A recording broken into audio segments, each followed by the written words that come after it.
Ketika matahari bersinar, jalanan ini hanyalah debu yang membuat nafas seret. Namun, biarkan hujan menyentuhnya dan jalan itu berubah menjadi sungai lumpur lengket yang menantang.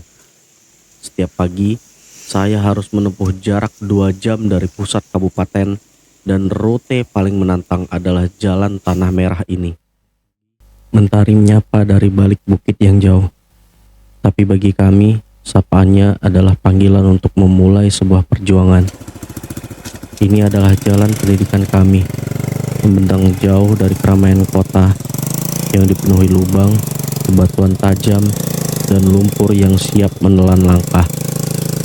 Jalan ini menguji kesabaran dan semangat. Saat hujan, ia menjadi sungai kecil. Saat kemarau, ia menjadi debu tebal yang menyesakkan dada.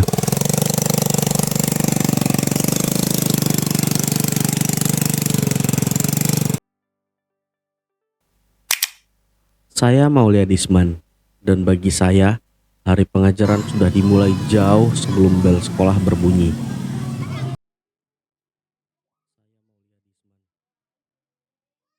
Seorang guru yang tinggal di bekas ruangan sekolah.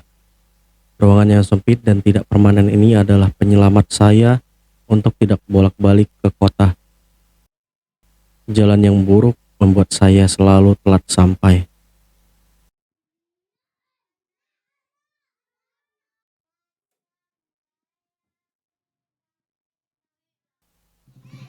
SD 128 Tanjung Putus ini adalah sekolah saya mengajar sejak 5 tahun yang lalu. Sebuah sekolah yang memprihatinkan, kelas-kelasnya sudah cukup usang dan loteng-lotengnya sudah mau ambruk. Tidak masalah, yang terpenting bukan fasilitas belajarnya, tetapi bagaimana siswa bisa tetap menerima pelajaran dengan baik.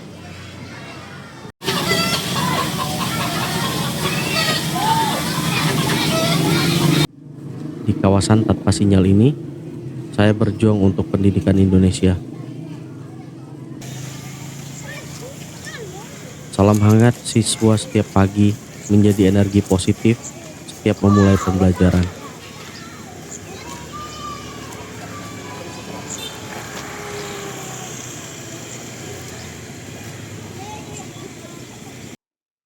Saya selalu menggunakan pembelajaran yang bereksperimen supaya siswa lebih paham dan merasakan pengalaman belajar yang nyata. Melalui praktek sederhana tentang perbedaan air asin dan air tawar yang tidak dapat bersatu, peserta didik belajar bahwa setiap unsur di alam memiliki sifat dan karakteristik unik. Fenomena tersebut bukan sekedar pelajaran sains, tetapi juga menjadi cerminan kehidupan sosial dan budaya di lingkungan mereka. Bagi murid-murid di daerah pedalaman, pelajaran ini menumbuhkan kesadaran bahwa meskipun mereka hidup jauh dari laut dan lebih mengenal air tawar, pemahaman terhadap sifat air asin menjadi jembatan pengetahuan yang memperluas wawasan mereka tentang dunia luar lingkungannya.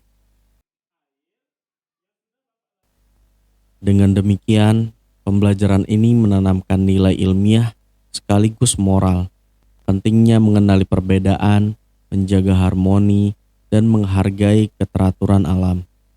Anak-anak tidak hanya memahami konsep densitas dan salinitas, tetapi juga belajar tentang makna keberagaman dan keseimbangan dalam kehidupan manusia dan lingkungannya. Mereka belajar bahwa perbedaan bukanlah penghalang, melainkan sesuatu yang bisa dipahami, dihargai, dan dijaga keseimbangannya. Seperti halnya air asin dan air tawar yang hidup berdampingan tanpa harus bercampur. Nah, baiklah. Lihat di sini, air yang bening atau air yang sudah Bapak larutkan garam ini ibaratkan adalah dari air apa tadi? Air laut.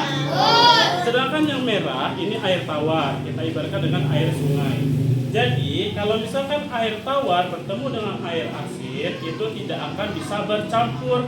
Mengapa demikian? Karena massa air asin atau air laut itu lebih berat daripada air tawar. Jadi kalau misalkan ada pernah lihat di laut yang punya dua warna enggak? Iya kan, pernah kan? Nah, itu adalah air tawar dan air laut yang tidak bisa bersatu.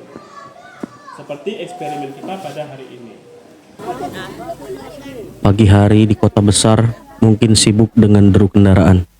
Tapi di sini, pagi hari adalah tentang sapaan hangat dan aroma rempah di pasar tradisional.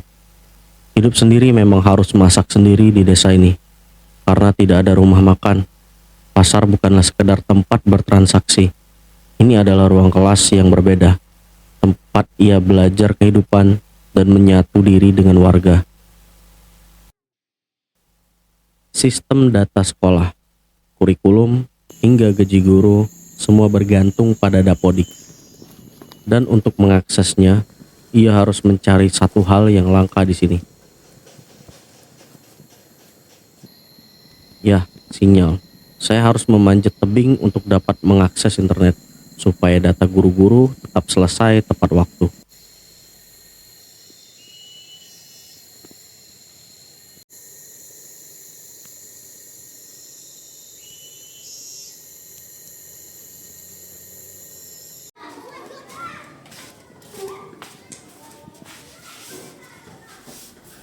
Di waktu luang, saya juga bekerja membantu sekolah untuk rehab.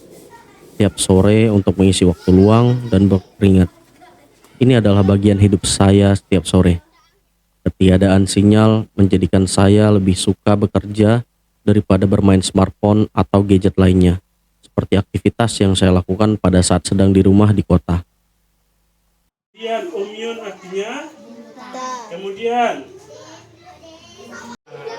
Nah, siang ini kita belajar tentang sifat mustahil bagi Allah. Ada yang masih ingat berapa jumlah sifat mustahil bagi Allah? Ada 2. Selain itu, di waktu sore, saya juga mengajarkan les siswa, mulai les baca, tulis, dan menghitung. Bukan hanya transfer ilmu, di sini tercipta ikatan antara seorang pengajar yang berdedikasi dengan para penerus yang haus akan wawasan. Untuk akrab dengan siswa, saya terbiasa berolahraga bersama, sehingga ini membangun rasa saling membutuhkan guru dan siswa. Sebuah pendidikan adalah sebuah cinta dari guru dan siswanya. Olahraga adalah salah satu wadah yang rutin saya lakukan di desa ini. Setiap anak membawa cerita dan tentangnya sendiri, bukan hanya nilai rapor yang berubah. Yang lebih penting adalah karakternya. Ia belajar tentang komitmen, tentang menghargai proses, dan tentang kekuatan dirinya sendiri.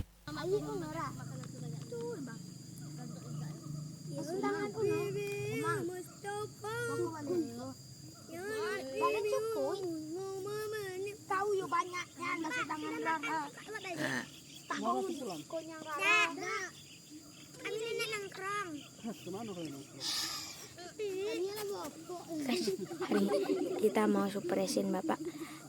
Apa? Jadi kan kita surprisein Bapak. Surprisinnya pokoknya surprisein lah. Pulang sekolah. Nanti kita tiba di sekolah, nanti kita mau kasih kado ke Bapak. Oke, tungguin vlog kami ya.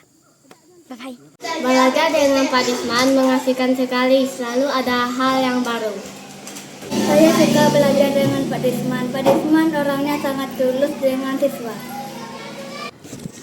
Pak Desman itu adalah guru yang berintegritas tinggi di sekolah ini. Jadi cara beliau mengajar itu menjadi inspirasi buat kami semua guru di sekolah. Kemudian Pak Desman ini juga selalu siap membantu kami dalam hal data-data guru, baik itu di Dapodik dan di tempat-tempat lainnya. Beliau sangat suka membantu. Jadi terbaiklah untuk Pak Desman. Pak Desman hadir di Desa Tanjung Putus ini membawa warna baru untuk anak-anak kami. Anak kami jadi lebih pintar. Desman banyak membantu sekolah ini. Dia bukan hanya mengajar, tapi juga mengatur semua manajemen sekolah sehingga sekolah berjalan dengan baik.